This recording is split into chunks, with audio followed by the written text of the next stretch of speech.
Okay, we're going to talk about blood vessels now, and I hope that this is louder for you. I heard that my last one wasn't too loud. Okay, we have three major types of blood vessels. You're very familiar with these. Arteries, of course. Let's go. Let's look at this. Come on. Okay. Arteries. Remember, these carry blood away from the heart, whether they're oxygenated or unoxygenated. So the only exception here, deoxygenated blood goes away from the heart in the pulmonary. Yeah, arteries. Okay. Capillaries, remember this is the functional vessel, which actually delivers the nutrients to the cells and picks up their waste. This is the most important blood vessel. Okay, and then veins brings the blood back to the heart. So the structures of these vessels, what's most important to understand is that blood vessels are very dynamic. And by dynamic, it means dynamic. That means they change. This is a D. That means they accommodate or change depending on the pressure. So understand that if your aorta is this big, right, and what we're delivering blood to is a capillary that's 1/3000th of an inch in diameter, it's very fragile. It's only one cell thick. So the pressure has to decrease significantly between here and the capillary. So it's the adjustments in these arteries, right, that will change the blood pressure so that it's very low in a capillary bed so as not to overwhelm the capillary bed with plasma, right, or break the actual capillary itself. So they call it dynamic because it's constantly changing to maintain the blood pressure in the capillaries. Okay? So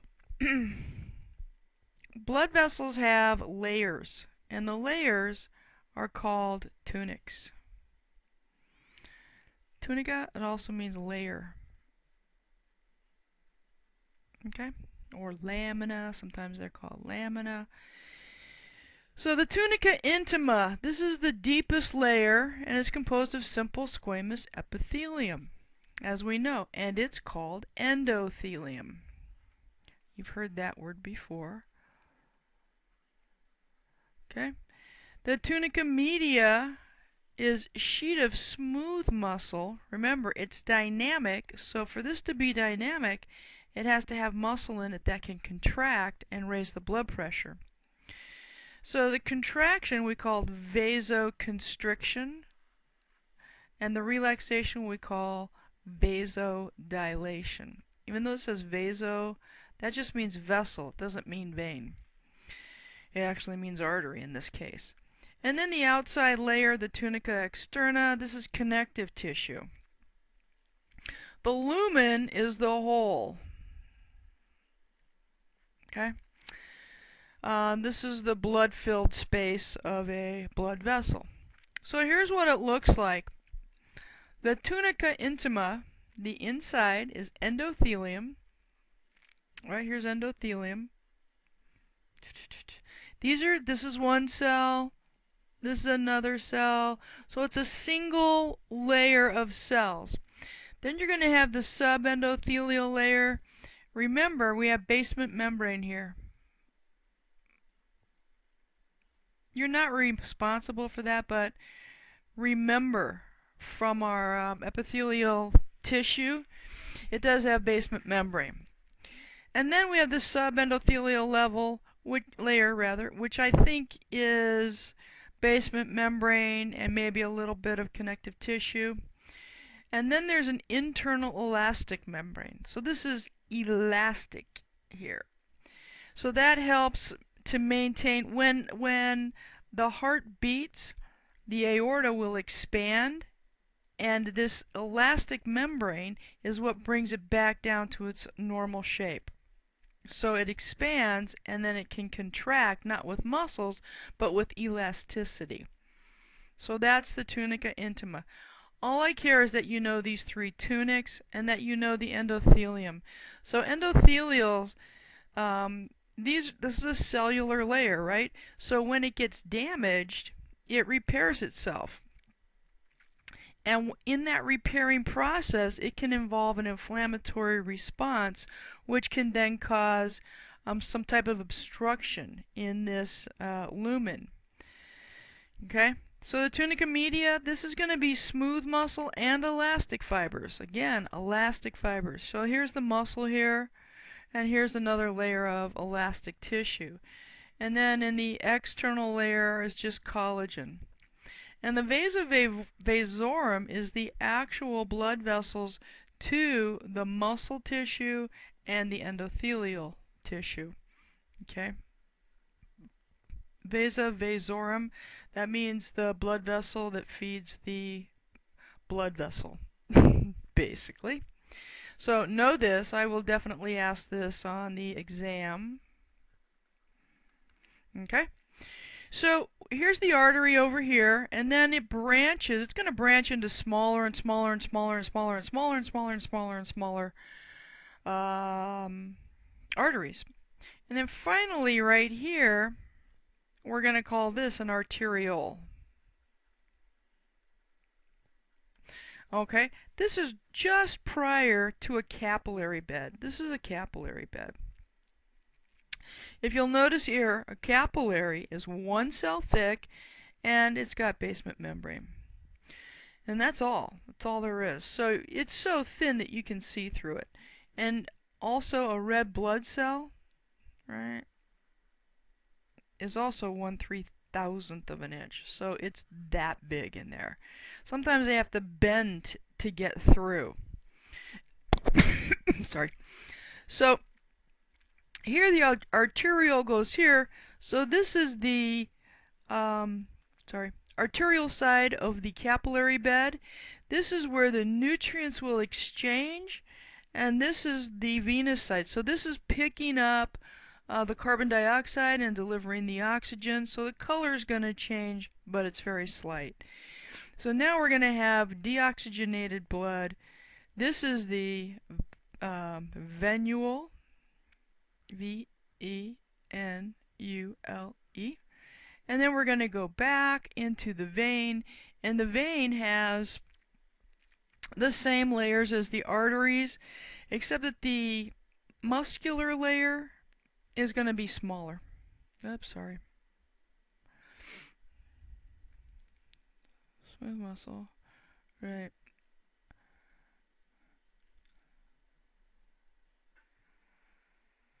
Okay.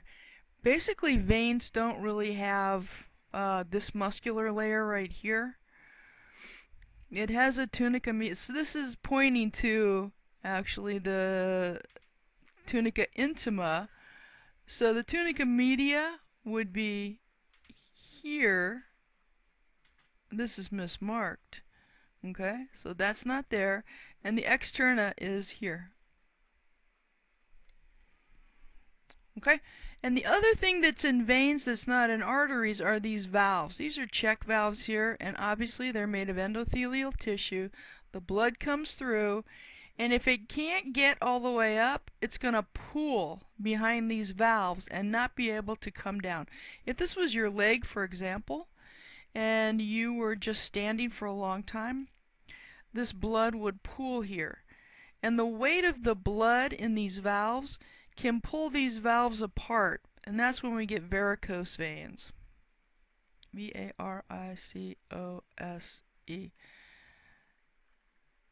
So the way that blood gets back to the heart,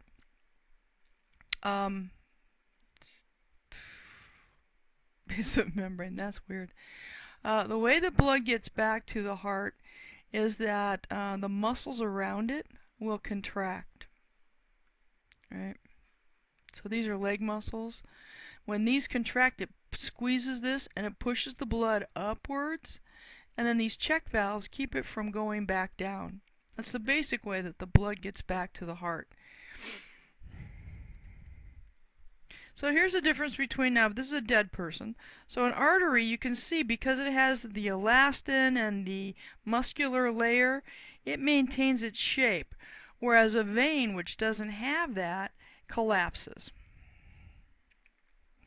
So the types of arteries we have, number one, are elastic. These are the largest arteries, so this would be aorta. Diameters 2.5 centimeters to 1 centimeter, so 1 inch, you might be more familiar with, equals 2.54 centimeters. This includes the aorta and its major branches. Major branches would be the iliac arteries, maybe brachiocephalic, OCEPHALIC. Okay? These are called conducting arteries because all they do is carry blood. They're not active at all because they're not capillaries. So these have high elastic content. And that elastic content, remember, if you have the heart here and you have the aorta coming out, when that left ventricle contracts, it pushes a bolus of blood into this artery and it will move the wall outwards, right? When it does that, it needs the elastic in the walls to bring the shape back. Okay? So the artery will expand and contract, but they contract because of the elastin. It's elastic, okay? So here's the tunica externa right here. The media, see how wide it is? And here's the inside. So it has this huge band of elastic tissue. And it also has some smooth muscle in there. So then we have the muscular arteries. And the muscular arteries, these are distal, so they're farther away from the heart, to the elastic arteries. So the way that we talk about the digestive system and the veins and arteries are how close or how far away they are to the origin. And the origin of these arteries and veins, or the arteries rather, are the heart. So the heart would be, so the aorta, right, would be the most proximal, and everything after that is distal. So the elastic arteries are the aorta, right, and the iliac arteries. So the ones that are farther away from the heart are distal to it. And these are the muscular ones. So this is 1 centimeter to 0.3 millimeters. So 1 centimeter would be about like that. And 3 millimeters would be like that. Okay? These include most of the named arteries. The tunica media is thick, and its unique features are it has these elastic lamina and smooth muscle. Then the arterioles, these are the smallest ones. These range from 0.3 to 10 microns. The larger arterioles possess all three tunics. The diameters of the arterioles are controlled by local factors in the tissues and the sympathetic nervous system. Uh-oh, here we go. Okay, capillaries are the smallest blood vessels, and these are the ones that are physiological.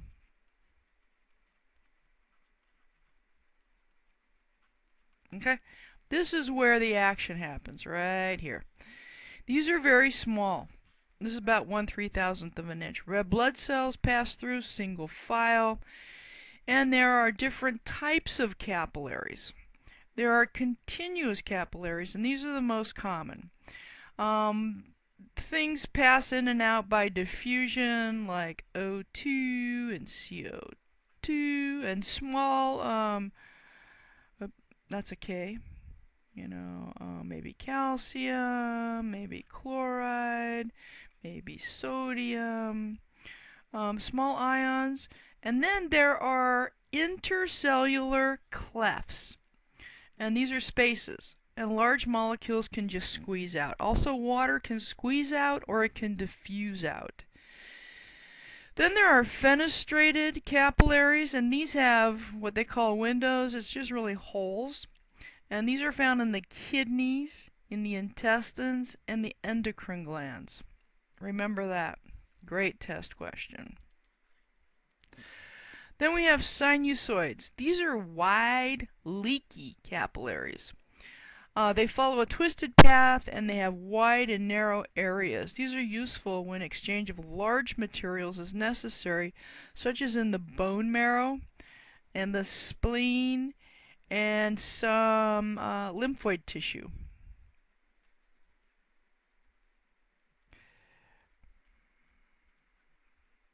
Okay.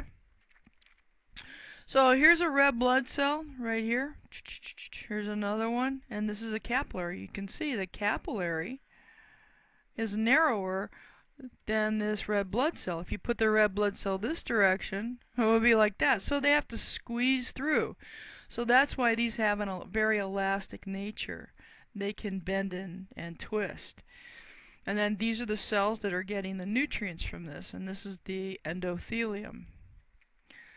So capillary beds are a network of the smallest arteries running through tissues. At the beginning of a capillary bed in the arteriole, we have pre-capillary, so that's before the capillary, sphincter. Remember, a sphincter is like your mouth is a sphincter muscle and your anus is a sphincter muscle. Well, we have sphincter muscles here. Okay? Here's the capillary bed here.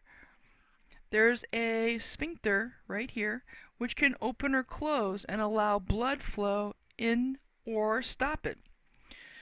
They regulate the flow of blood to the tissues, and they're controlled by a master switch in your brainstem, part of the autonomic nervous system, which shunts blood to different tissues depending upon the needs of those tissues. Now, if you're running from a lion, your blood is not going to go to your digestive system, so all of those are going to be closed off. If you're sleeping, then the digestive system is going to be open and your muscles are going to be shunted. And then they will shunt back and forth so that all of the volume of your blood is only going to certain tissues at a certain time. And they take turns. Because if all of your vessels were filled with blood at the same time, we would be too heavy. We would probably need about 25 quarts of blood instead of 5. So as we know, tendons and ligaments are poorly vascularized, epithelia is not vascularized, and cartilage is not vascularized. They receive their nutrients from nearby connective tissue by diffusion. And we already know this. So their stuff will diffuse through the connective tissue. So here we go, the same picture as before. Here's our arteriole right here, and this is a venule here. So the arteriole, postcapillary venule. So these are pre-capillary sphincters. So blood can be shunted, stopped or started into this capillary bed here, or this capillary bed here, or this capillary bed here. But then you see that there's one road here that goes all the way through. And this is called a thoroughfare channel. It's a very, very small, and only a small bit gets through, but it's continuous. There's no precapillary sphincter there, if you'll notice. That's our thoroughfare channel. Okay, so this arteriole here, right? This is a meta-arteriole because it controls Anything that's controlled by various precapillary sphincters, that's going to be a meta-arteriole. So here's a terminal arteriole. This will move on, right, to another meta-arteriole and another set of capillary beds, okay? And it'll move on to another one, da-da-da-da, all the way down the line. Okay, so we're bringing fresh blood in here. It's going to go out here, out here, out here, out here, right? And it can be shunted to or from these cells here, but it always has a little tiny bit that goes through. So this is going away from the heart, this is going towards the heart. This is the postcapillary venule, and this is the arteriole. This is the meta-arteriole. Okay, here's one where the blood has been shunted. Okay, this precapillary sphincter has now shut down blood supply to all of this, except the thoroughfare channel keeps going through. So I hope that's pretty clear. So the permeability of these depends on the endothelial cells. Now we need permeability so that the tissues will get their oxygen and their food. So the endothelial cells are held together by tight junctions and desmosomes. Right? We have to maintain the patency of these small vessels. So there's 4 ways that molecules can get out of the capillary and into the tissues. It's either by direct diffusion from an area of high concentration to an area of low concentration past the cell wall, or intercellular clefts, which is an unjoined area of the cell membrane and allows passage of large molecules. Pinocytotic vesicles, these are vesicles that invaginate from the plasma membrane and migrate across the endothelial cell, transporting dissolved gases, nutrients, and waste products. And then there are fenestrations, which are just pores in the endothelial cells, which allow, most things to go through, but not cells. Okay. So moving on. So here are the pictures of the ones we just went through. Here is the basement membrane here. Here's the endothelial cell here. And this is a pericyte, which is simply a cell that kind of protects, it's a cell, right? And it protects the what do you call this? This vessel. Okay, here's our red blood cell. And only some capillaries have the pericyte. And here's our intercellular cleft. Here's a cell. Here are the pinocytotic vesicles, which can just be pinched off, that moves things from inside to outside. Here's a nucleus of the endothelial cell. Here's a tight junction, and the basement membrane. Pretty easy. So here's a capillary that's fenestrated, and it has holes. So it's like a strainer. So these are in the kidneys and the glomerulus. You want the plasma to move right through these, right? The plasma moves out, but not the cells. The cells are way too big, because then we're going to filter this plasma in the kidneys. That makes sense? So it has exactly the same things in it, except now we have these fenestrations or windows. So the 4 routes into and out of the capillaries, direct diffusion, we just went through this. So same thing. So now we're going to talk about low permeability capillaries. These are going to be in the blood-brain barrier. We don't want a lot of things to be able to pass from capillaries into the brain tissue, because brain tissue is very sensitive and it can be destroyed very easily. So these capillaries have complete tight junctions, so there are no intercellular clefts. The vital molecules pass through by selective transport mechanisms. It's not a barrier against oxygen, carbon dioxide, and some anesthetics, as we know. these can pass right on through. Thank heavens, because that keeps us alive. So then we have sinusoids. These are wide, leaky capillaries found in some organs, and these are usually fenestrated. They have intercellular clefts, and they're wide open. These happen in blood marrow and especially the spleen. Sinusoids have a large diameter and a twisted course. So they kind of go like this, and they have wide areas and narrow areas and wide areas and narrow areas. So they look kind of torturous like that. So here's what they look like. Again, it has exactly the same features, except the clefts are very, very wide open here. You can see these clefts are open, and it has an incomplete basement membrane.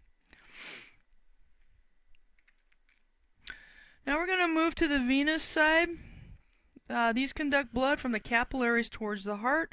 The blood pressure is much lower on the venous side. This obviously because we had to get the pressure way, way down to go into the capillaries, and that's the only pressure that's left to get the blood back to the heart. So the smallest veins after the capillaries are called venules, very small diameter, and the first ones are called postcapillary venules, and then these will join up to form veins. The tunica externa is the thickest in veins. So here are the valves we were talking about. There are a lot of check valves. If this is your foot down here, and this is your these are your calf muscles here, the pressure that the muscles place upon the veins pushes the blood towards the heart. As soon as it gets superior to a valve, it can't go back down again. Okay? So, skeletal muscle pump. If you're not moving your muscles, you can't move your venous blood back to the heart. Very simple. So, an anastomosis is when, let's say for instance, take your hand. Whee! So we have blood coming down the radial artery and blood coming down the ulnar artery. These move like this around the palm and they join. So we have the radial artery here. Oops, sorry. Right, the radial artery here, the ulnar artery here, and they join together. That's an anastomosis. You just have to learn that word. So these are vessels that interconnect to form vascular anastomoses. This is for very handy if you have an injury. If you have an injury that cuts this off, instead of this just going to these 3 fingers, now you have a full blood supply, right, from the other artery. So it's kind of a redundancy. So neighboring arteries form arterial anastomoses and provide collateral channels. That means collateral means you have more than one blood supply to the same area. So since hands are very important, we have an anastomosis in the hands and the feet. Veins anastomose more frequently than arteries. The vasa vasorum are the blood vessels that feed blood vessels. Feed blood vessels. So the tunica externa of large vessels have tiny, tiny arteries, capillaries, and veins. And these nourish the outer regions of large vessels, such as the aorta, brachiocephalic, and common iliac arteries. The inner half of large vessels receive nutrients from the luminal blood. Even though it's at high blood pressure, they can still get their oxygen that way. Okay. So the pulmonary circulation you know very well. It goes from the right ventricle, right ventricle, pulmonary trunk, pulmonary arteries, into the pulmonary veins, into the lungs, and back to the left atrium. So you know the pulmonary circulation. Here's the right ventricle up the pulmonary. This is the pulmonary trunk right here. Right and left pulmonary arteries. They're going to branch off into the different lobes in the lungs. Okay, get their oxygen, come back the pulmonary veins. Those will come back to the left atrium, ventricle, etc. So the systemic circulation. Everything comes from the aorta. It's the largest artery in the body. And I'm going to stop this here and pick it up in the next video.